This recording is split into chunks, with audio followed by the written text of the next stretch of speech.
Hello, I'm Dr. Janice Neal Vincent, oral historian for Scott Ford House Incorporated and W.K. Kellogg team. Dr. Afratine Harrison, however, is the executive director of this Mississippi Granny Midwife project. It's Friday, July 30th, 2021. I'm accommodated in this video recording by Mr. O'Shawn Brewer. I have a series of questions pertaining to a Mississippi Granny Midwife in the Delta region. I would like for our interviewees at this time to state their names. My name is Bessie Lee Mattews Gardner. And I am John Mattews, Jr. Thank you very much for being here with us. May I have your permission to interview you? Yes. Thank you. So we shall begin. I have a number of questions. First of all, what was the time period when you knew of a granny midwife who worked with you and or your relatives? Specifically, with whom did she work? My granny midwife was Bertha Henderson Matthews. She was born in 1901. I was introduced to my big mama, as we called her, when I was born in 1950 on her birthday. So that was when I officially came into the world, and with her being my grandmother, I guess about 2, 3, 4 on when we really started working with her, visiting her, running in and out of her house. That's when we really became friends with our grandmother. Okay. In what community and or county did Mrs. Matthews and you live at the time? Well, when I was born, she had moved to Indianola, but she was well known from working on Broomfield Plantation, and before that time, she had worked in Tunica, Mississippi, and had gotten some of her legwork in with a doctor in Memphis, Tennessee, which gave her a craft that no one else around here had because she had experience that no one else had, working with the best in Tennessee. And we don't know the person's name, but we do know that she worked there. And when we met her, she was living in Indianola here on Cox Street, 605 Cox Street. And later she moved across the street within another house to 604 Cox Street. 604? 604. Okay. So this street has a long history of your Mississippi Granny Midwife. It really does. Okay.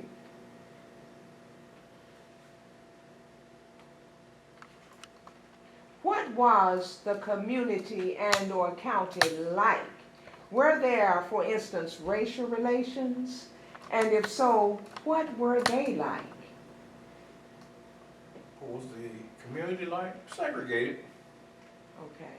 The blacks lived on one side of town, the whites lived on the other side. And we all lived on the black side of town. Across the track, as some people used to say. Mm-hmm. Okay. Tell me about that.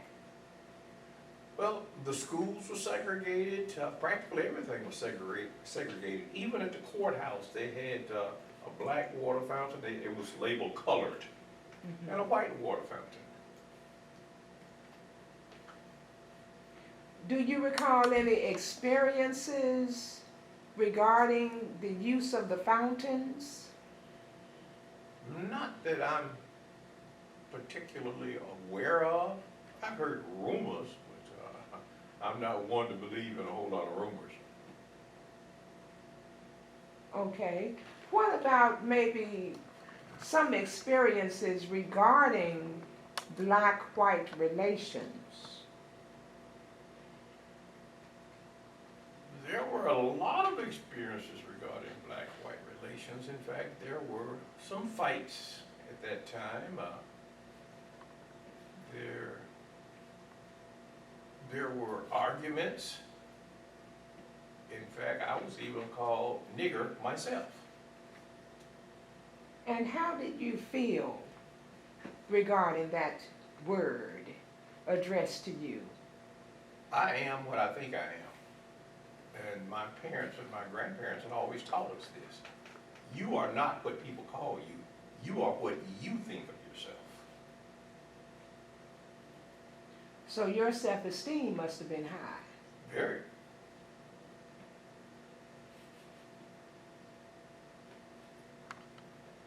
And not only that, when we would go to the movies, well, it's Abraham's store downtown. Now, it used to be upstairs, downstairs. All of the Negroes had to go upstairs to see the movie. And if anybody dropped popcorn or threw popcorn down there on the white, one of the managers would come upstairs and give you a lashing. Who threw that popcorn down there? If you throw it down there again, we're gonna put you out of here. You don't throw popcorn down there. I mean, it was. This was the white manager Yes, who talked any kind of way? yes. Did any incidents occur after that particular incident of the insulting?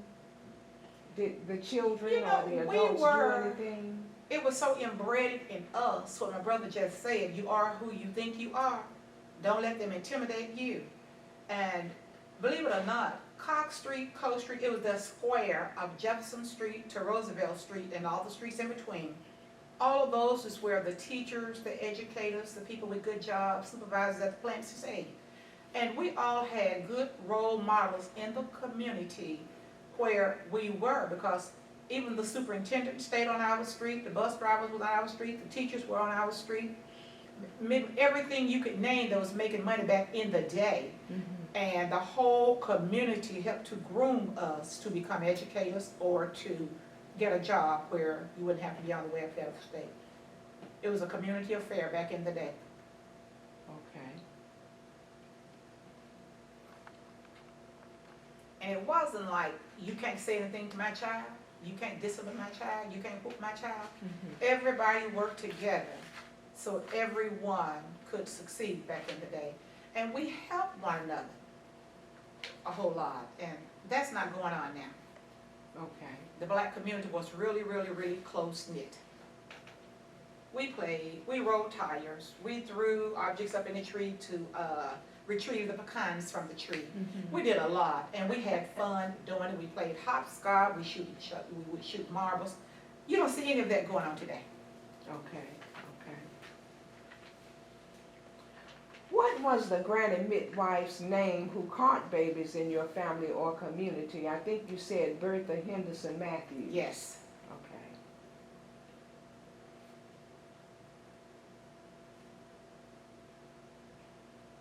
Was she a member? Yes, she was a member of your family. How old was she during that time? Well, when I was born, Big Mama was born in 1901, and I was born in 1950, so I guess she was about 49 when I was born, and she died when she was 85. Okay. What year was that when she died? 1985. Or was it 86? 85. She died when she was 85. So it was 86, right? When she was 85. And what year was that? 1985. Okay, okay. She must have been 84.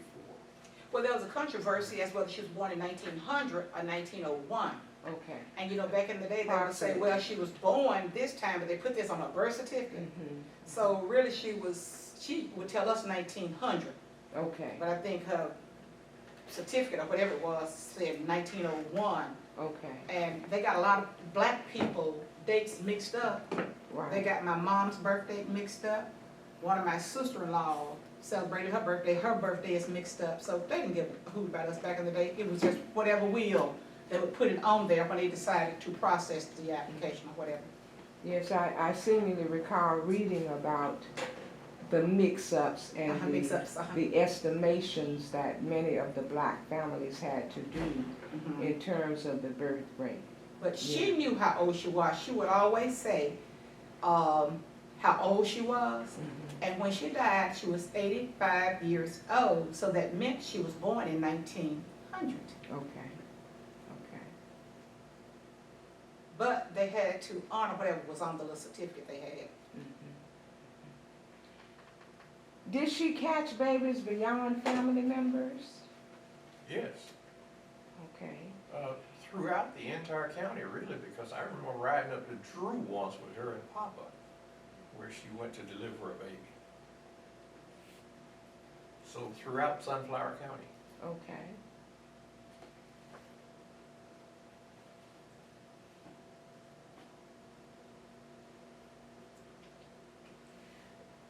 Approximately how many babies did she catch overall? Hundreds. Hundreds of babies. Hundreds. Hundreds of babies. So she was well thought of. Hundreds She of was. babies. Did she catch black and white babies? Just black. Just black, okay.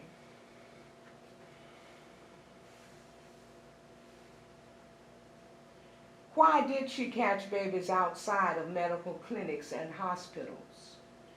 Because for people who didn't have insurance, the doctors would refer them to her.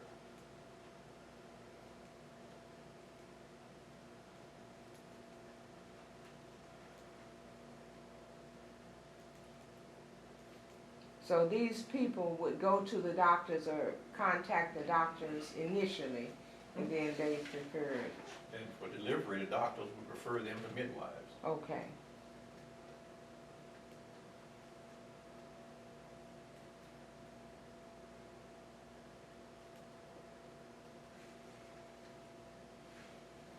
Was she refused opportunities to catch babies in medical clinics and or hospitals? I would think so. Why would you think so? Because they always sent the patient to her. The doctors, I think I gave you their names before, Dr. Joe Hull, Dr. Arnold Hull, Hull, Joe Hull, Arnold Hull, Robert Neal Hurt, and Dr. Walter Rose. Those were the 4 doctors in Hull Brother Clinic at that time. And anytime they had a medicinal patient that couldn't afford to pay or had problems that they could not deal with, they would send it to Big Mama, as we would call her. Okay.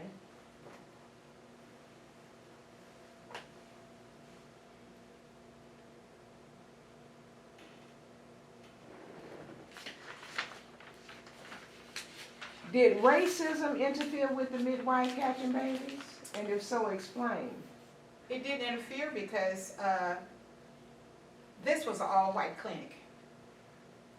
They just sent everybody that they couldn't afford to go to the hospital, they were sent to her. Okay. And she had built a little room on the back of her house with 2 beds in it.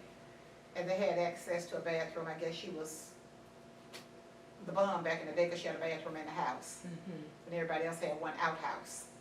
So they would send them to her, and she would deliver the babies at the house. And if there were any kind of problems when I became, a teenager and was in high school, we would help out any way we could, like boiling the water, cooking for her, cleaning the house, or I started writing the birth certificates when I was in high school for her. Okay. And getting them out to the health department. Do you have copies of those? Oh, no. Or a ledger? No, we couldn't keep record of that. Everything had to be turned into the health department. Okay. The HIPAA law, they might not have said HIPAA back in the day, but everything was private. Still is. Can't keep that kind of information. Okay. Now, if she did, I don't know. Because when I would write them out, I would give them to her. And sometimes she would say, run these out there, and sometimes but most times she'd take them out there herself. Okay. So I don't know what That transpired. was for the health department? Uh-huh. Okay. So she had to turn all of hers in to the health department. Now, once she turned them in, do you recall her them giving her a copy or anything like that? She just submitted and that was it? She submitted because once they came back, they went probably to the patient. Okay. Did she talk about medical doctors or nurses who discriminated against her? No. Okay.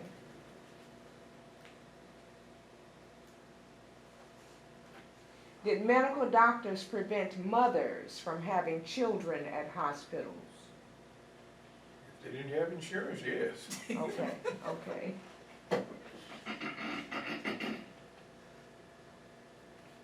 So insurance was very important. Either that or your straw boss agreed to pay, or your Okay, boss man. okay, And if boss man didn't agree to pay, you went to birth. okay.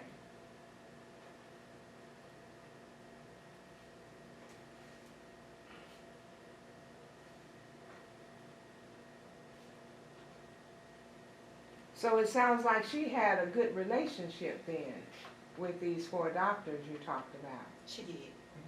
Okay. Did she have a certificate to practice midwifery? I never saw one. Okay. Did you? No, but I think she did though. She might But have kept you it in her never medical saw bag. But I Yeah. never saw it, no. She might have kept it in her medical bag because we didn't have privy to her medical bag. Okay. Because when she went out to deliver, she would always take it back with her. Okay.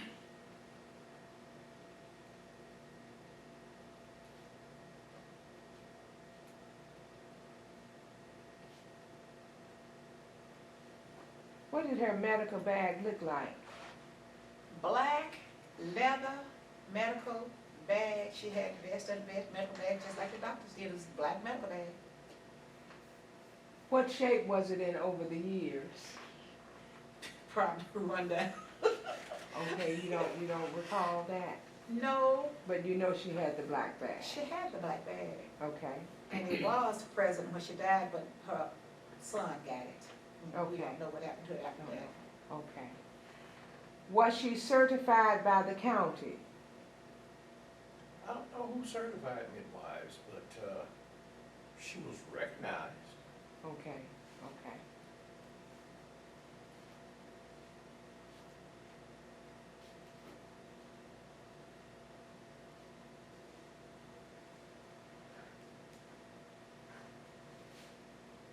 How was she compensated for catching the babies?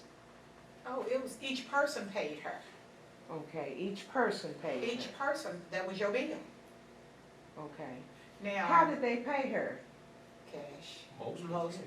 Mostly cash, but she had a lot of chickens out there. Tell me about it. How did they pay her? You said mostly cash, but, She had a lot of chickens out back. She had her backyard was full of chickens. So we assume people gave her chickens or whatever. I think back in the day, people that didn't really have money, they used the bartering concept. I can't pay you, but I'm gonna give you this. Okay, And some of them never paid. Some people owed her money when she died. okay, But she never complained about it. okay.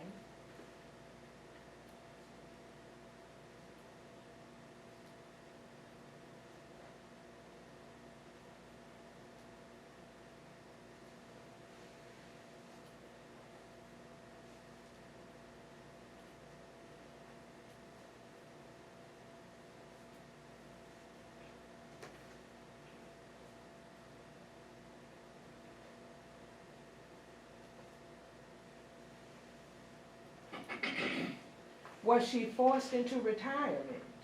No, Yes, she had a stroke. by a stroke. Okay, okay. So her health, okay, Yeah. okay. Mhm.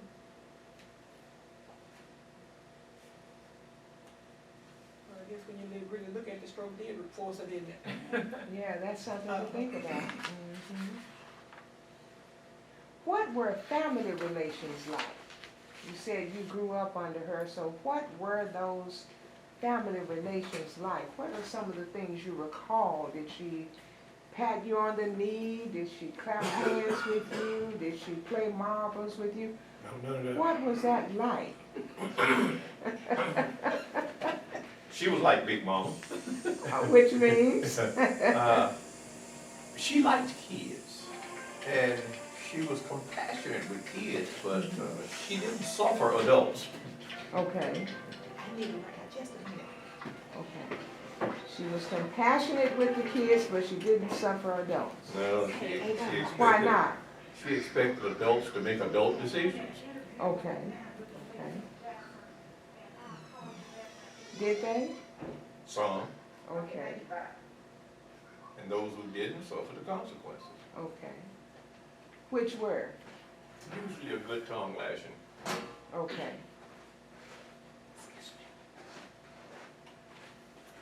And there were some who suffered more severe punishment.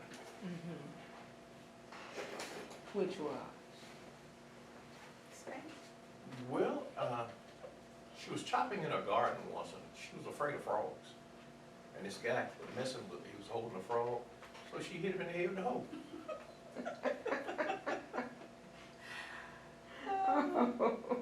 She had no problem with snakes, but she was afraid of a frog.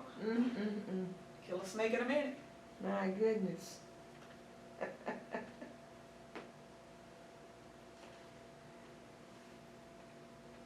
Okay.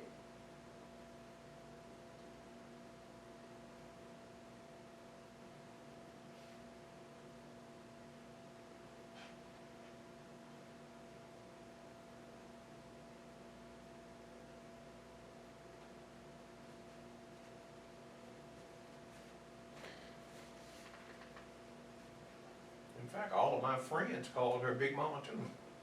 Okay, okay. Well, maybe that would go with this question. What do you recall about the contributions that she made within the family and or community? So within the community, there were lots of folks who called her Big Mama. And at that time, in practically every family, she had delivered at least one baby.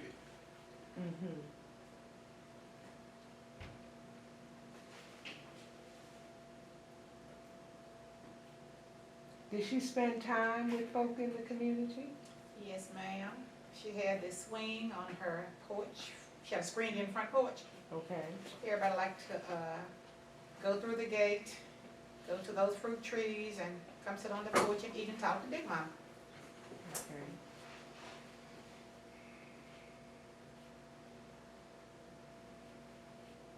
And then sometime when we were over there, our friends would come.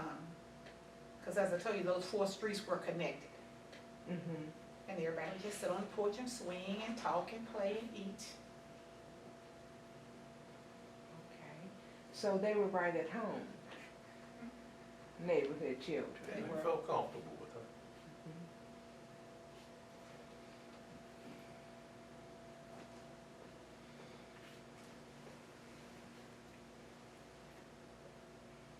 How were the parents or the other adults regarding these children and the comfort they had with your grandmother?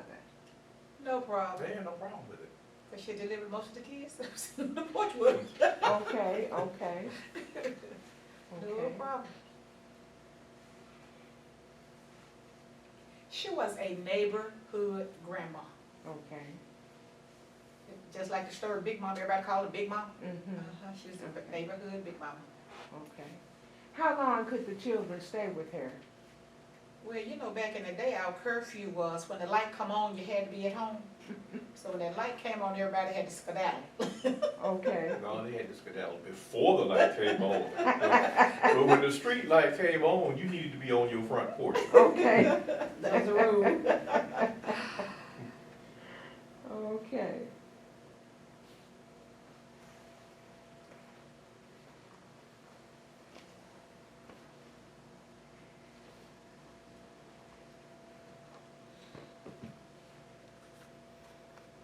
How many midwives did she catch in the, how many babies did she catch in the family? And do you recall any of the names? Did she Looking at catch two. the two of you? Mhm. Okay. And who were the others? Stacy, Emmett, Pardon? Jackie. Stacy, Uh-huh, Jackie, uh-huh. She called Emmett too, didn't she? John, Bessie, Uh-huh. Albert, Bernie. Albert, Bernice, Louis. Louis. Uh-huh. How does Louis spell his name? L-E-W-I-S. Okay. Were there others? What about Orly, Bertha, Mary, and Joel?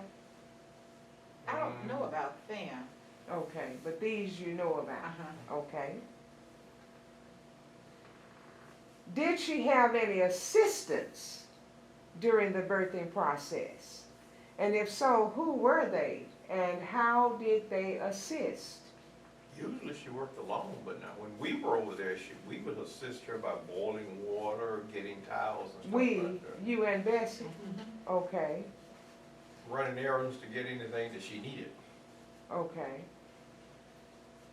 We would have to buy groceries, pay bills, or whatever she needed us to do. okay. Cook, clean up. I didn't do that. I did I wash. didn't do cooking. I did most of the cooking for her. Okay. And did she, you said she caught babies in the entire community, so was she assisted in that endeavor? Were all of the babies delivered in her home, in the little room you talked about? Or Both. did she go out? Out. Both. Oh, Okay, okay.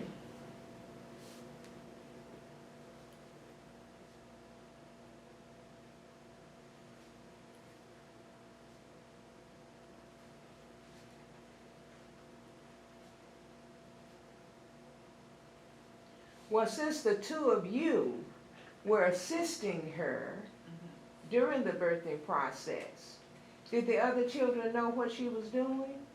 Or were they allowed in the room? oh Oh, no. none of us were allowed in the room. Okay. No. So how were you assisting her and you weren't allowed in the room? Okay, if she said, I need some towels. She'd come to the door and tell us what she needed. Okay, Mhm. okay, And we would okay. just provide what she needed. Go get Okay. it. Stick Okay, okay, you weren't allowed in the room. No. No, To see definitely anything. not in the room, No. Okay. Privacy Act. Okay, which didn't exist at that time. But she adhered to it. okay. She was before her time. Mhm, mhm.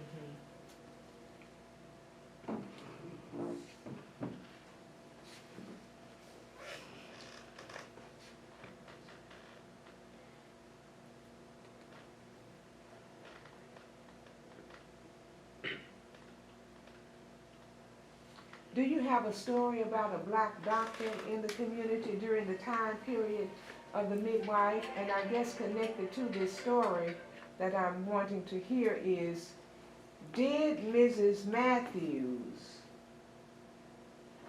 deliver babies in connection to the black doctor? Or says that would be another contribution to Mrs. Matthews' legacy. And so, can we get that tub today? Well, you know we have the deed sheet, the gift of deed sheet. And have you done anything to complete the other artifacts on it, to list those? No, the Okay, ones I gave you, no, I haven't put those on there yet. okay. So we- Certificate on there? Uh-uh. We would like for you to do the deed sheet and Here it is. get it to me along with any other items like the tub you're talking about, so that we can bring some closure to your family and the region. You do know that the essay contest deadline has been extended to the 15th Right. of August. And so we are hoping that you are working with the children and sharing the story. This is just really very interesting. And I can see the children bubbling about it because I'm bubbling. As you've been talking, I've been imagining myself sitting on the porch swinging in the swing with the grandmother, maybe not saying anything to her verbally as a child, being very shy, but taking it all in. And then she's going to go into the house and maybe fix some peach cobbler or bake a cake, a pound cake. You wouldn't want to eat her cooking now. Or whatever she does good, go to the garden and give me I a had to do peach the or cooking when I something. got up. She was not a good cook. Okay, because she was using her hands and her minds for other things, to discipline you, to bring the babies out, to communicate with the doctors, to communicate with the mothers on the bench in the church, to communicate with the family. So she had her mind and her heart filled with goodness and sharing, though she was firm and the disciplinarian. So some of the other things you could have easily done, cooked the food and passed her the towels and drive her to the sites and Now, bring my her back grandfather home. could cook. Well, that's where it went. You see, the companion did. And so the granddaughter. All of that worked out. Well, I thank you so much for the opportunity to come once again and talk with you, because we have learned some other things about her and about you, things that we did not know initially, but you have truly impacted Mrs. Matthews' life for Scott Ford House Incorporated, and those yet to come, and find out over the years what she was all about. And what we want to do is take a photo of the two of you for the record. We know we already have one, and so we'll just choose the better one, that type of thing, because we have Mr. Dr. Kenyatta Stewart, who is working with us with the exhibit from all of the interviews that we're doing over the 4 regions, and from that pool of photos and other artifacts, he will be dealing with that. And the culmination of things will take place December the 17th for a reception, and then the 18th continuing the celebration with the children coming to receive their awards for the essay contest and hold up their essays. And you'll be hearing from me again as the time draws nigh for the great celebration. Now, where is the museum going to be? I believe you said it the last time you were here, but I don't remember. What was it now? Where is the museum going to be located? Yes, the museum is going to be located at Cohee Street. There are 2 houses that were owned way back when by Virginia Scott Ford, who was the granny midwife in that particular community, the Midtown Jackson community. And Ford, the daughter, was also, she and her husband, owners of the other family. These 2 houses are in the Ferry Street Historic District. Historic because there were prominent businessmen and women, there were prominent doctors, lawyers, etc., there in the downtown area known as Ferry Street. And over the years, many years, properties there started being restored. A contractor had come along and had started working with the restoration project, which is now up again by some other folks as they continue to deal with the prominence, to bring it back, that this black community had. And that's why the museum is so crucial to travelers who will be coming from abroad and so forth. Virginia Scott Ford was a great woman in her time. As a matter of fact, her granddaughter, Mrs. Lula Ford, well, she was Miss Lula Ford because she never married, I remember as a child because Miss Ford was my big mama's insurance lady. And I can see her coming in the door smiling and laughing and talking with Big Mama. She came quite often. So she was carrying on that legacy that she had been taught about being productive. Never married, but she did have a son. And I don't know how, even if the son is still living now, but she never married herself. She was very independent and very well respected, like Virginia Scott, like Mrs.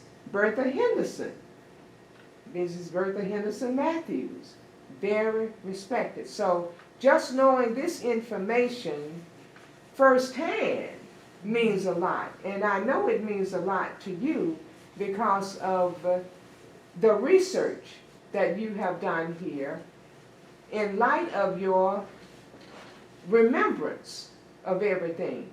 And so when all of the granny midwives are revealed from Mississippi through the pictures and artifacts and other things, that's going to be a great time.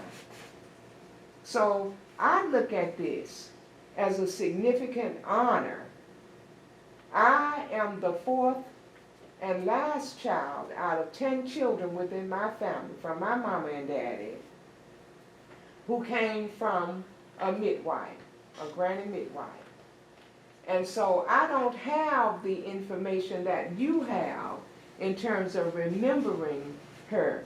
I do have a birth certificate, and her name is on it. So that is something that I cherish, knowing about all of this now about the Mississippi Granny Midwives and the contributions that they have made. So we would like to get a picture at this time, if you don't mind. Okay. Okay.